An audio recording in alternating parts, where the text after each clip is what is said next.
আগেই একটা জিনিস তৈরি হয়ে যায়, সেটার নাম ক্যালেন্ডার, পঞ্জিকা। এবং এই পঞ্জিকার তিথি নক্ষত্র অনুযায়ী এই 22 তারিখ কৌশিকী অমাবস্যা আছে।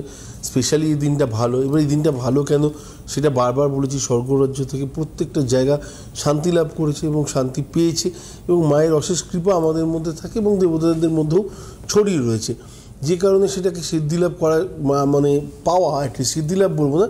এবারে এই পাওয়ার মধ্যে হয়তো 2 রকম বা 3 রকম শ্রেণীবিভেদ আছে।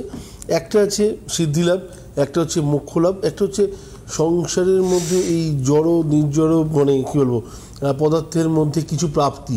তো এটা যারা চায় লাস্টেরটা, সেটা তাদের মধ্যে সেটা মনুষ্য সমাজের কাজ। বাকি সিদ্ধিলাভ অবশ্যই মায়ের কাছে প্রাপ্তি, মাকে দেখা পাওয়ার ইচ্ছে, মার কাছ থেকে অনেক কিছু পাওয়ার আশা। আরেকটা হচ্ছে মোক্ষলাভ। হয়তো আমাদের মতো কিছু মানুষ আছেন যাদের একটা কী বলবো লক্ষ্য হয়ে গেছে, যে যারা সত্যি বিপদে আছে বা যাদের সত্যি প্রবলেমের মধ্যে রয়েছেন, তাদের সেই জায়গা থেকে হয়তো একটু বের করে নিয়ে আসার চেষ্টা। আমি বলবো না বের করে নিয়ে আসতে পারবো, আমরা বের করে নিয়ে আসার চেষ্টা। এটা হচ্ছে একটা